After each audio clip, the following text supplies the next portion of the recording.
Bengaluru silicon ಸಿಟಿಯನ್ನ brand Bengaluru ಮಾಡಬೇಕು ಅಂತ ಹೊರಟಿರುವಂತಹ ಇಡೀ ಬ್ರ್ಯಾಂಡ್ ಬೆಂಗಳೂರಿಗೆ ಒಂದು ರೀತಿ ಕಂಟಕ ಆಗ್ತಾ ಇರೋದು ಅಂತಂದ್ರೆ ಈ ಬಾಂಗ್ಲಾ ವಲಸಿಗರು. ರಿಪಬ್ಲಿಕ್ ಜೊತೆ ಸ್ಥಳದ ಮಾಲೀಕ ಫಯಾಜ್ ಮಾತಾಡಿದ್ದಾರೆ. ಪರಿಚಯಸ್ಥರು 20,000ಕ್ಕೆ ಜಾಗವನ್ನ ಬಾಡಿಗೆಗೆ ಪಡೆದಿದ್ರು ಅಂತ ಹೇಳಿದ್ದಾರೆ. ಈ ಜಾಗದ ಮಾಲೀಕ ಮಾತಾಡಿದ್ದಾನೆ. ಆ ವ್ಯಕ್ತಿಯ ಅಕ್ರಮ ವಲಸಿಗರಿಗೆ ಜಾಗ ನೀಡಿದ್ದಾರೆ ಅಂತ ಫಯಾಜ್ ಹೇಳಿದರು. ನಾನು ಅವಿದ್ಯಾವಂತ, ನನಗಿದ್ರ ಅರಿವಿಲ್ಲ, ಇವರು ಅಕ್ರಮ ವಲಸಿಗರು ಅಂತ ನನಗೆ ತಿಳಿದಿಲ್ಲ, ಕೂಡಲೇ ಜಾಗ ಖಾಲಿ ಮಾಡಿಸ್ತೇನೆ ಅಂತ ಈಗ ಜಾಗದ ಮಾಲೀಕ ಹೇಳ್ತಾ ಇದ್ದಾನೆ. ಫಯಾಜ್ ಅವ್ರ ಜೊತೆಲಿದ್ದಾನೆ ಭೂಮಿ ಮಾಲೀಕರು. ಫಯಾಜ್ ಅವರೇ, ಈಗ ಎರಡು ವಿಚಾರ. ಒಂದು, ಗ್ಯಾಸ್ ಸ್ಟೇಷನ್ ಆಮೇಲೆ ಮಾತಾಡೋಣ. ಇಲ್ಲಿರುವಂತ ನಿವಾಸಿಗಳು ಅವರೇ ಒಪ್ಕೊಂಡಿದ್ದಾರೆ, ವಿಡಿಯೋ ಪ್ರೂಫ್ ಇದೆ. ಮಯನ್ಮಾರಲ್ಲಿ ಹುಟ್ಟಿದ್ವಿ, ಬಾಂಗ್ಲಾದೇಶದಲ್ಲಿ ಇದ್ವಿ, ಬಾಂಗ್ಲಾದೇಶದಿಂದ ದುಡ್ಡು ಇಲ್ಲಿಗೆ ಬಂದಿದೀವಿ. ನಿಮ್ ಜಾಗದಲ್ಲಿದ್ದಾರೆ? ನನ್ನ ಜಾಗದಲ್ಲೇ ಇದ್ದಾರೆ. ನಾನೇ ಇವರಿಗೆ ಟೆಂಪರವರಿ ಅಂತ ಹೇಳ್ಬಿಟ್ಟು 2ರಿಂದ 3 ತಿಂಗಳ ಒಳಗಡೆ ನಾನು ಟೆಂಪರವರಿ ರೆಂಟಿಗೆ ಅಂತ ಕೊಟ್ಟಿದ್ದೆ. ಸೊ ಇದನ್ನ ನಾನೀಗ 15ಗೆ ಖಾಲಿ ಮಾಡಕ್ಕೂ ಹೇಳಿದ್ದೀನಿ.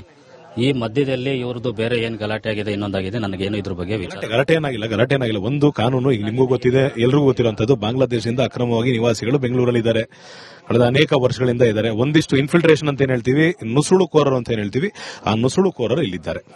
ಅವ್ರ ಹತ್ರ ಈಗ ಬಾಂಗ್ಲಾಲ್ ಇದ್ವಿ ಅಂತ ಒಪ್ಕೊಂಡಿದ್ದಾರೆ. ತಲೆಗೆ 25,000 ಕೊಟ್ಟು ಬಂದಿದ್ವಿ ಅಂತ ಒಪ್ಕೊಂಡಿದ್ದಾರೆ. ಆಧಾರ್ ಕಾರ್ಡ್ ಇಲ್ಲ, ಪ್ಯಾನ್ ಕಾರ್ಡ್ ಇಲ್ಲ, DL ಇಲ್ಲ, ಇಲ್ಲಿರುವಂತ ಲೋಕಲ್ ಅಡ್ರೆಸ್ ಯಾವುದೂ ಇಲ್ಲ. ಆದ್ರೂ ಕೂಡ ಫಯಾಜ್ ಅವ್ರ ಜಾಗದಲ್ಲಿ ಇದ್ದಾರೆ. ಇವ್ರ ಹೆಸರಲ್ಲಿ ಒಂದು ವೆಹಿಕಲ್ ನಾನೇ ಟ್ರಾನ್ಸ್ಫರ್ ಮಾಡಿ ಕೊಟ್ಟಿದ್ದೀನಿ ಲೋಕಲ್ ರೆಫರೆನ್ಸಿಗೆ ಅನ್ನೋದಕ್ಕೆ. ಮತ್ತೆ ಇವ್ರದ್ದು ಆಧಾರ್ ಕಾರ್ಡು ನಾನು ತಗೊಂಡು ಇವ್ರ ಆಧಾರ್ ಕಾರ್ಡ್ನ ಚೆಕ್ ಮಾಡಿನೇ ಆಮೇಲಿಂದಾನೆ ನಾನು ಟೆಂಪರವರಿಗೆ ಅಂತ ಕೊಟ್ಟೆ. ನಾನು ಇದಾದ ನಂತರ ಈಗ ಇವ್ರದ್ದು ಡೇಟ್ ಏನಿತ್ತು ಮುಗೀತಾ ಇದೆ, ಇವ್ರನ್ನ ಹೊರಗಡೆ ನಾನು ಕಳಿಸ್ಬಿಡ್ತೀನಿ. ಇದನ್ನ ಈಗ ನೀವು ಗಮನಕ್ಕೆ ನನಗೆ ತಂದಿದ್ದೀರಾ, ಇಲ್ಲ ಇವ್ರನ್ನ ವಲಸೆ ಬಂದಿರೋರು ಅನ್ನೋದಕ್ಕೆ ನಾನೇನ್ ಮಾಡ್ತೀನಿ, ಪೊಲೀಸ್ ಸರೆಂಡರ್ ಮಾಡಿ ಆಮೇಲಿಂದ ಅವ್ರ ಮುಖಾಂತರ ಅವ್ರು ಯಾವ ರೀತಿ ಅವರು ಸರಿ ಅನ್ಸುತ್ತೆ ಅವ್ರು ತಗೊಳ್ಳಿ. ಈಗ ಗಾಡಿನ ಇವ್ರ ಹೆಸರು ಟ್ರಾನ್ಸ್ಫರ್ ಮಾಡ್ಕೊಟ್ರಿ ಲೋಕಲ್ಗೆ ಅಂತ ಹೇಳಿದ್ರಿ. ಆ ಪ್ರೀತಿ ಅಥವಾ ಆ ಒಂದು ಹೆಲ್ಪಿಂಗ್ ನೇಚರ್ ಏನಕ್ಕೆ ಬೇಕಿತ್ತು? ಎಲ್ಲಿರೋರು ಅಂತ ಗೊತ್ತಿಲ್ಲ, ಯಾವ ಕಡೆಯಿಂದ ಬಂದಿರೋದು ಗೊತ್ತಿಲ್ಲ. ಅಲ್ಲಿರುವಂತ 4-5 ಮನೆಗಳು ಹೇಳುವಂತದ್ದು, ಬಾಂಗ್ಲಾದೇಶಲ್ಲಿ ಇದ್ವಿ, ಬಾರ್ಡರ್ನ ಕ್ರಾಸ್ ಮಾಡ್ಕೊಂಡ್ ಬಂದ್ವಿ, ಜಮ್ಮುವಿಂದ ಬಂದ್ವಿ, ಟ್ರೈನಲ್ಲಿ ಬಂದ್ವಿ ಅಂತ ಹೇಳ್ತಾರೆ. ಒಪ್ಕೊಳ್ತಾ ಇದ್ರೆ ಹೌದು ನಾವು ಬಾಂಗ್ಲಾದಲ್ಲಿ ಇದ್ವಿ ಅಂತ. ಯಾಕೆ ಬಾಂಗ್ಲಾದೇಶದಿಂದ ವೀಸಾ ಇಲ್ಲದೆ, ಪಾಸ್ಪೋರ್ಟ್ ಇಲ್ಲದೆ, ಏನೂ ಇಲ್ಲದೆ ಬಂದಿರೋಂತ ಜನರಿಗೆ ನೀವು ವಸತಿ ಕೊಡಬೇಕಾಯ್ತು? ಸರ್, ನನಗೆ ನನ್ನ ಬ್ರದರ್ ನನಗೆ ಈ ಪರಿಚಯದವ್ರು ಇರೋದು ಅನ್ನೋದಕ್ಕೆ ಅವ್ರು ಹೇಳಿದ್ರು ಅಂತ ಅವ್ರ ನಂಬಿಕೆ ಮೇಲೆ ನಾನು ಜಾಗ ಕೊಟ್ಟೆ ಹೊರತು, ಇನ್ನೊಂದು ಈ ಮಕ್ಕಳು ಮರಿ ಎಲ್ಲ ನೋಡಿ ನನಗೆ ಕರುಣೆಯಿಂದ ಕೊಟ್ಟೆ ಅಷ್ಟೇ ಹೊರತು, ನನಗೆ ಅವರು ವಲಸೆ ಅವರು ಈ ತರ ನಾನು ಅವ್ರನ್ನ ಇದು ಮಾಡಬೇಕು, ನನಗೆ ಇದ್ರ ಬಗ್ಗೆ ಅಷ್ಟೊಂದು ನಾಲೆಜ್ ಇರಲಿಲ್ಲ.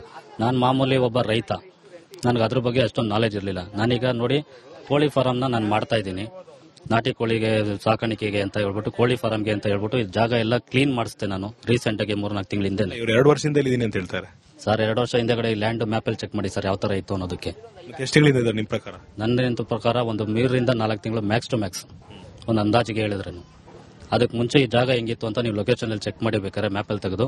ಇದೆಲ್ಲ ಭೂಮಿ ನೋಡಿ, ಈಗ ಭೂಮಿ ಎಲ್ಲ ಕೆಳಗಡೆ ನಾವು ಕಸ್ತಿರುವಂತದ್ದು ನೀವು ನೋಡಿದ್ರೆ ಗೊತ್ತಾಗ್ತದೆ. ಇದು ನಾನು ಲಾನ್ ಮಾಡೋದಕ್ಕೆ ಅಂತ ಹೌದು ಸಮ ಮಾಡ್ತೀನಿ. ಎರಡನೇ ವಿಚಾರ, ಒಂದು ಬಾಂಗ್ಲಾದವ್ರ ವಿಚಾರ ಮೊದಲನೇದು. ಎರಡನೇ ವಿಚಾರ, ಇಲ್ಲಿ ಸಿಲಿಂಡರ್ ರೀಫಿಲ್ಲಿಂಗ್ ಮಾಡ್ತಿಲ್ಲ ಅಂದ್ರೂ ತೊಂದರೆ ಇಲ್ಲ, ಗ್ಯಾಸ್ ವಾಸನೆ ನಿಮಗೂ ಬರ್ತಿದೆ, ನನಗೂ ಬರ್ತಿದೆ, ಹೌದಾ ಇಲ್ವಾ?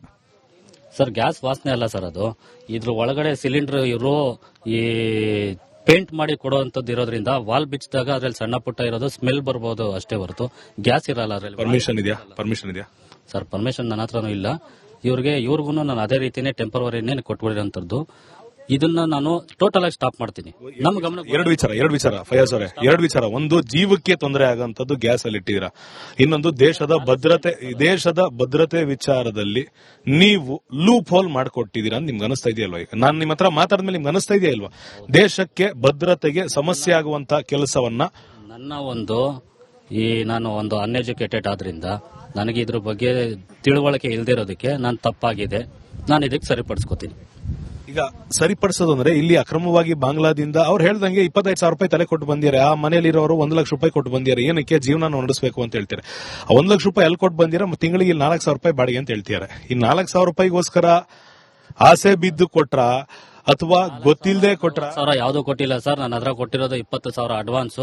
ಪೂರ್ತಿ ಖಾಲಿ ಜಾಗ ನಂದು ಕೊಟ್ಟಿದ್ದು. ಖಾಲಿ ಜಾಗಕ್ಕೆ 10,000 ನನಗೆ ಬಾಡಿಗೆ ಕೊಡ್ತಾ ಇರೋದು. ಯಾರು ಕೊಡ್ತಿದ್ದಾರೆ?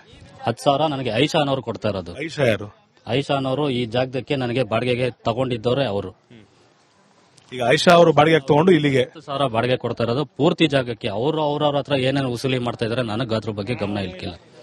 ನನಗೆ ಗೊತ್ತಿರೋದಷ್ಟು ನಾನ್ ಜಾಗಕ್ಕೆ ಕೊಟ್ಟಿರೋದಕ್ಕೆ ನನಗೆ ಖಾಲಿ ಜಾಗಕ್ಕೆ 10,000 ಬಾಡಿಗೆ 20,000 ಅಡ್ವಾನ್ಸ್ ಕೊಟ್ಟಿದ್ದಾರೆ ಅಷ್ಟೇ. ಅದು ಟೆಂಪರವರಿಗೆ ಅನ್ನೋದಕ್ಕೆ ನಾನು ಕೊಟ್ಟಿರೋದು. ಪರ್ಮನೆಂಟ್ ಅನ್ನೋದಕ್ಕಾದ್ರೆ ನಾನು ಕೊಡೋ ಚಾನ್ಸಸ್ ಇಲ್ಲ, ನಾನು ಕೊಡೋ ಅಂತ ಇದೇ ಬರಲ್ಲ. ಈಗ ಆಯಿಷಾ ನಿಮ್ಗೆ ಎಷ್ಟು ವರ್ಷದಿಂದ ಪರಿಚಯ? ಸರ್ ನನಗೆ 2 ರಿಂದ 3 ತಿಂಗಳು ಅಷ್ಟೇ ನನಗೆ ಗೊತ್ತಿರೋದು. ಅವ್ರು ಯಾರು ಅಂತ ನನಗೆ ಗೊತ್ತೇ ಇಲ್ಲ. ನಿಮಗೆ ಅಲ್ಲ ಮತ್ತೆ ಆಯಿಷಾನ್ ಪರಿಚಯ ಮಾಡಿಕೊಟ್ಟಿದ್ದಾರೆ? ನನ್ನ ಕಸಿನ್ ಬ್ರದರ್ ಒಬ್ರು. ಅವ್ರಿಗೆ ಪರಿಚಯ ಎಷ್ಟು ವರ್ಷದಿಂದ ಇದ್ದಾರೆ ಅಂತ? ಅದು ನನಗೆ ಗೊತ್ತಿಲ್ಲ ಸರ್, ಅವ್ರಿಗೆ ವಿಚಾರಿಸಬೇಕು. ನಾನು ಅವ್ರ ಗಮನದಲ್ಲಿ ತಂದಿದ್ದಕ್ಕೆ, ನನ್ನ ಪರಿಚಯದವರು ಹೊಂದಿದ್ದಕ್ಕೆ ಆಯ್ತಪ್ಪ ನಾನು ಒಂದು 6 ತಿಂಗಳಿಗೆ ಅಂತ ಬೇಕಾದ್ರೆ ಕೊಡ್ತೀನಿ ಅಂತ ಹೇಳಿದ್ದೀನಿ ಅಷ್ಟೇ. ಇಲ್ಲಿಗೆ ಒಂದು ಅಂಶ ಒಪ್ಕೊಳ್ತಾ ಇರೋಂಥದ್ದು, ಫಯಾಜ್ ಅವರು ಈ ಜಾಗದ ಮಾಲೀಕರು ಅಂತ ಹೇಳ್ಕೊಂಡಿದ್ದಾರೆ. ಆಯಿಷಾ ಒಂದು ಮಹಿಳೆಗೆ 20,000 ರೂಪಾಯಿಗೆ ನಾನು ಈ ಜಾಗವನ್ನು ಬಾಡಿಗೆ ಕೊಟ್ಟಿದ್ದೆ. ಆದ್ರೆ ಅಕ್ರಮವಾಗಿ ಇಷ್ಟು ಜನ ಬಂದಿರುವಂತದ್ದು ಗೊತ್ತಿಲ್ಲ. ನ್ಯಾಷನಲ್ ಸೆಕ್ಯೂರಿಟಿ ಇರೋದ್ರಿಂದ ಪೊಲೀಸರ ಗಮನಕ್ಕೆ ತರ್ತೇನೆ ಅಂತ ಹೇಳ್ತಿದ್ದಾರೆ ಹೊರತು ಅವರ ತಪ್ಪನ್ನ ಒಪ್ಕೊಂಡು ಈ ಸದ್ಯದ ಮಟ್ಟಿಗೆ ಹೌದು ನಾನು ತಪ್ಪು ಮಾಡಿದ್ದೇನೆ ಅಂತ ಹೇಳ್ತಿದ್ದಾರೆ. ಆದ್ರೆ ಸೇಫ್ಟಿ ಆಫ್ ದ ನೇಷನ್ ಅಂತ ಬಂದಾಗ, ರಾಷ್ಟ್ರೀಯ ಭದ್ರತೆ ವಿಚಾರವಾಗಿ ಬಂದಾಗ ಯಾವ ಕ್ರಮವನ್ನ ಸರ್ಕಾರ ವಹಿಸಿದೆ ಅನ್ನೋದು ಮೊದಲನೇ ಪ್ರಶ್ನೆ ಆಗುತ್ತೆ. ಯಾವ ನಿಯಮವನ್ನ ನಮ್ಮ ಇಂಟೆಲಿಜೆನ್ಸ್ ಪೊಲೀಸರು ವಹಿಸಿದ್ದಾರೆ ಅನ್ನೋದನ್ನ ನಾವು ಗಮನಿಸಬೇಕಾಗುತ್ತೆ. ಎಷ್ಟರ ಮಟ್ಟಿಗೆ ಇಲ್ಲಿ ವಲಸಿಗರು ಬಂದಿದ್ದಾರೆ ಅನ್ನೋದು ಕೂಡ ಗಮನಿಸಬೇಕಾಗುತ್ತೆ. ಯಾವಾಗ ಈ ರೀತಿ ನುಸುಳುಕೋರರು ಬರ್ತಾರೆ, ಯಾವ ಜಾಗದಲ್ಲಿ ಯಾವ ಲೂಪ್ ಹೋಲ್ ಕಾದಿದೆ ಅನ್ನೋದು ಕೂಡ ಯಾರಿಗೂ ಗೊತ್ತಿಲ್ಲದಿರೋದ್ರಿಂದ ಇಂಟೆಲಿಜೆನ್ಸ್ ಡಿಪಾರ್ಟ್ಮೆಂಟ್ ಆಗ್ಬೋದು, ಹೋಮ್ ಡಿಪಾರ್ಟ್ಮೆಂಟ್ ಆಗ್ಬೋದು, ಖಂಡಿತವಾಗಿ ಇದನ್ನು ನೋಡುವಂತ ಅನಿವಾರ್ಯತೆ ಇದೆ. ಕ್ಯಾಮರಾ ಪರ್ಸನ್ ಮಂಜುನಾಥ್ ಜೊತೆ Abhishek B V, republic Kannada, Bengaluru. Silicon ಸಿಟಿಯನ್ನ ಬ್ರ್ಯಾಂಡ್ ಬೆಂಗಳೂರು ಮಾಡಬೇಕು ಅಂತ ಹೊರಟಿರುವಂತಹ ಇಡೀ ಬ್ರ್ಯಾಂಡ್ ಬೆಂಗಳೂರಿಗೆ ಒಂದು ರೀತಿ ಕಂಟಕ ಆಗ್ತಾ ಇರೋದು ಅಂತಂದ್ರೆ ಈ ಬಾಂಗ್ಲಾ ವಲಸಿಗರು. ರಿಪಬ್ಲಿಕ್ ಜೊತೆ ಸ್ಥಳದ ಮಾಲೀಕ ಫಯಾಜ್ ಮಾತಾಡಿದ್ದಾರೆ. ಪರಿಚಯಸ್ಥರು 20,000ಕ್ಕೆ ಜಾಗವನ್ನ ಬಾಡಿಗೆಗೆ ಪಡೆದಿದ್ರು ಅಂತ ಹೇಳಿದ್ದಾರೆ.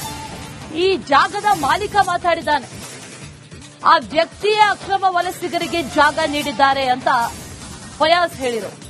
ನಾನು ಅವಿದ್ಯಾವಂತ, ನನಗಿದ್ರ ಅರಿವಿಲ್ಲ, ಇವರು ಅಕ್ರಮ ವಲಸಿಗರು ಅಂತ ನನಗೆ ತಿಳಿದಿಲ್ಲ, ಕೂಡಲೇ ಜಾಗ ಖಾಲಿ ಮಾಡಿಸ್ತೇನೆ ಅಂತ ಈಗ ಜಾಗದ ಮಾಲೀಕ ಹೇಳ್ತಾ ಇದ್ದಾನೆ.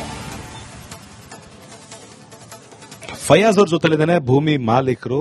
ಫಯಾಜ್ ಅವರೇ, ಈಗ 2 ವಿಚಾರ. ಒಂದು, ಗ್ಯಾಸ್ ಸ್ಟೇಷನ್ ಆಮೇಲೆ ಮಾತಾಡೋಣ.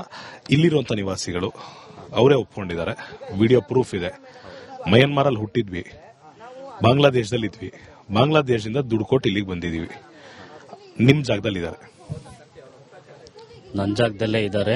ನಾನೇ ಇವರಿಗೆ ಟೆಂಪರವರಿ ಅಂತ ಹೇಳ್ಬಿಟ್ಟು 2 ರಿಂದ 3 ತಿಂಗಳ ಒಳಗಡೆ ನಾನು ಟೆಂಪರವರಿ ರೆಂಟಿಗೆ ಅಂತ ಕೊಟ್ಟಿದ್ದೆ. ಸೊ ಇದನ್ನ ನಾನೀಗ 15ಗೆ ಖಾಲಿ ಮಾಡಕ್ಕೂ ಹೇಳಿದ್ದೀನಿ. ಈ ಮಧ್ಯದಲ್ಲಿ ಇವ್ರದ್ದು ಬೇರೆ ಏನ್ ಗಲಾಟೆ ಆಗಿದೆ, ಇನ್ನೊಂದಾಗಿದೆ, ನನಗೇನು ಇದ್ರ ಬಗ್ಗೆ ಗಲಾಟೆ ಏನಾಗಿಲ್ಲ. ಒಂದು ಕಾನೂನು ಈಗ ನಿಮಗೂ ಗೊತ್ತಿದೆ, ಎಲ್ರಿಗೂ ಗೊತ್ತಿರುವಂತದ್ದು, ಬಾಂಗ್ಲಾದೇಶದಿಂದ ಅಕ್ರಮವಾಗಿ ನಿವಾಸಿಗಳು ಬೆಂಗಳೂರಲ್ಲಿ ಇದ್ದಾರೆ, ಕಳೆದ ಅನೇಕ ವರ್ಷಗಳಿಂದ ಇದ್ದಾರೆ. ಒಂದಿಷ್ಟು ಇನ್ಫಿಲ್ಟ್ರೇಷನ್ ಅಂತ ಏನ್ ಹೇಳ್ತೀವಿ, ನುಸುಳುಕೋರರು ಅಂತ ಏನ್ ಹೇಳ್ತೀವಿ, ಆ ನುಸುಳುಕೋರರು ಇಲ್ಲಿದ್ದಾರೆ. ಅವ್ರ ಹತ್ರ ಈಗ ಬಾಂಗ್ಲಾಲ್ ಇದ್ವಿ ಅಂತ ಒಪ್ಕೊಂಡಿದ್ದಾರೆ.